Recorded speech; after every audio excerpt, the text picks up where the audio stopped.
children, how are you? I hope you all are doing good.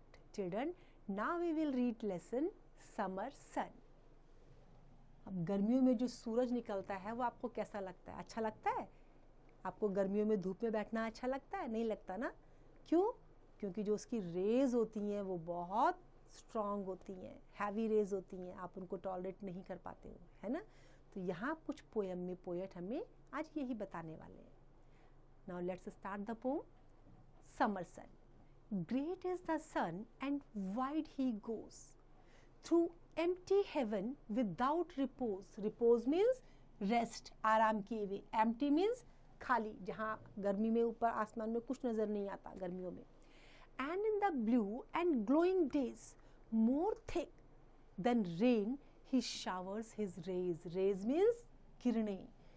जो क्या बोल रहे हैं पोएट यहाँ पे कि पूरे खुले आकाश में जो सूरज हैं वो पूरे आकाश में जो है घूम रहे हैं. अब रेस्ट बिल्कुल भी नहीं कर रहे हैं, बिना आराम किए हुए पूरे आकाश में वो जा रहे हैं. और जब जिस तरह से जो बारिश के टाइम में जो बारिश होती है ना हमारे ऊपर, और खूब मोटी बारिश होती है, अपनी खूब सारी जो है पानी की बूंदें हमारे ऊपर गिरती हैं, इसी तरह से जो है जो सूरज हैं वो अपनी जो रेज हैं, अपनी किरणों को हमारे ऊपर डाल रहे हैं, हमारे ऊपर चमका रहे हैं.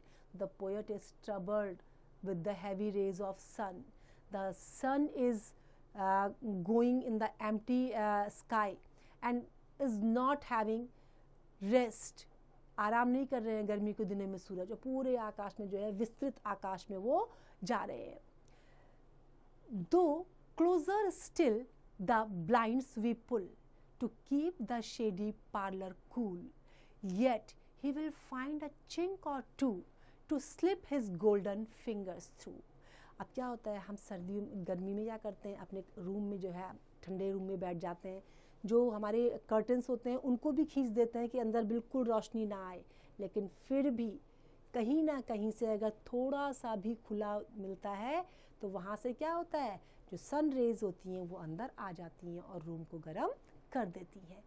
So no matter either we pulls the blinds or not, the sun rays enters through and makes the room hot.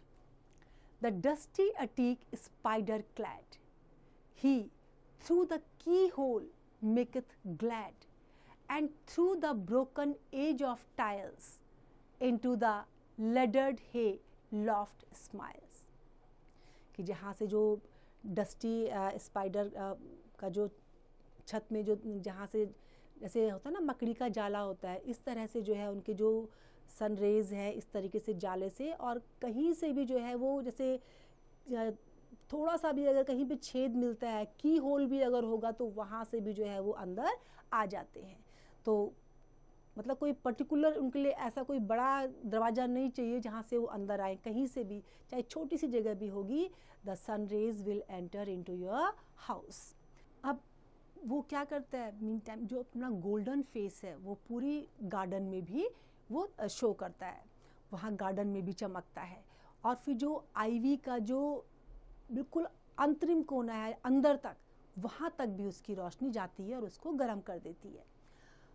Above the hills, along the blue, round the bright air with footing true, to please the child, to paint the rose, the gardener of the world he goes.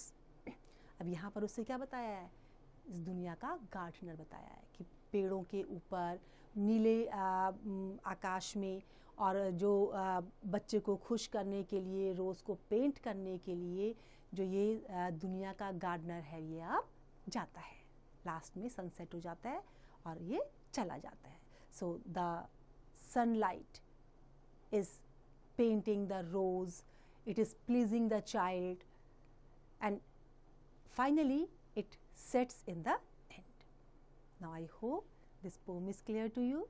It's time to revise. You can revise it.